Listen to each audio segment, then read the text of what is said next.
The Join Cycling Lanterne Rouge Indoor Series is live on Zwift. Ride with me every Thursday at 8 p.m. European time with a mix of races and cool group workouts. Sign up through the link in the description below to get started today. Paris Tour, one of the most prestigious autumn classics on the calendar, especially one for the cobbled guys, where I think we should move Paris-Roubaix GP Denain to autumn. We have Denain, the Gravel Worlds, Paris Tour, and Roubaix in autumn. I think that adds a lot more to the end of the season, particularly if you're going to have world championships for all these hilly parkour, which the classics guys just can't compete in.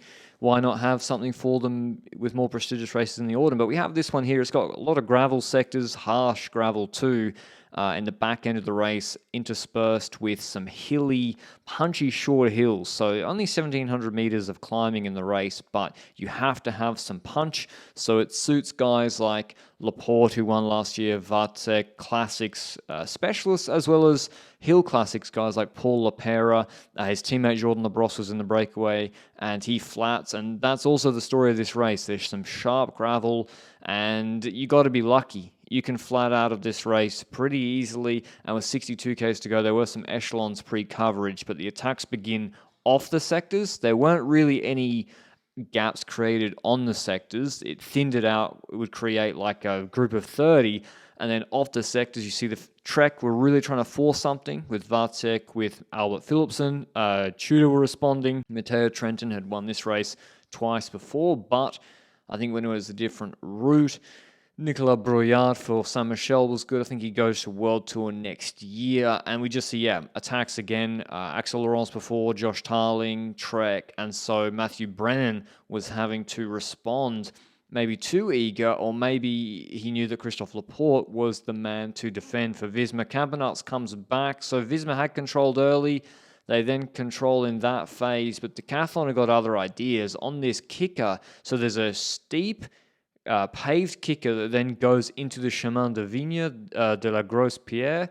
So Big Peter's flat gravel sector comes straight afterwards, and Visma fall apart. Campenaerts, Coy, Brennan, gone. Trentin presses on, and all of a sudden a group is created with like 12 strong guys, Deli, but Laporte's isolated. So the last hour and 20 of this race, Laporte's on his own. Trek got numbers, Decathlon got numbers. Thibaut Gruel looking good for Groupama FDJ. Covey also attacking. And so for Laporte, when these groups get created with two Trek, Deli, and maybe De Bont and multiple Decathlon, he's just gambling. He's hoping they close each other down and don't cooperate well enough. That actually does happen. Vacek was closed down, and then a French duo go clear, Thibaut Gruel and Paul Lapera. You can see Bissiger's thinking about closing Gruel, and then Lapera jumps to his left. He drops the wheel of Lapera. It was in sort of just the one stalled moment of the race on a nothing hill. I'm not even sure it was a categorized one or anything. They get a gap as other groups came back, and there's flats. Abrahamsen flats. Arnaud Deli flats. So that's two strong teams. They're out of the running. UnoX, they're not going to pace.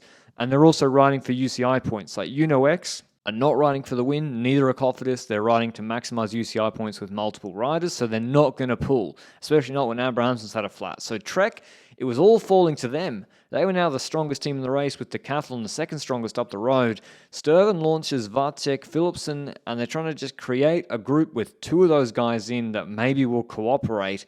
For Laporte and Trentin, who are isolated, this is good. To have a break that's catchable ahead is good because it stops Trek attacking you. It makes them work. And they were closing. They were trying to get that group together. Here you see Philipsen pacing the climb. Vacek's going back to the group of Philipsen, pacing Laporte back to the wheel. But then on this steep, narrow kick, I don't know what happened to Vacek. We didn't see. Did he hit the wall? Did he just unclip? He unclips. They were just about to get across. They were on 6 seconds of Gruel and Lapera. And then Laporte's looking around like, hold on, where's Trek? Why had Trek gone from pacing to blocking and now sitting at the back? And you see Albert Philipsen, or no, maybe another Trek rider looking behind. A Decathlon rider just had rolled off the front. The gap goes from 6 seconds to 42 seconds because Trek waited for Vacek to get paced back in. And then now you're attacking and stopping into a much bigger gap. And you're not going to close 40 seconds with one attack with one rider. And so Laporte tries to thin it out more. It's still a good situation, as I said, for him and Trentin. He's trying to get rid of Bissiger.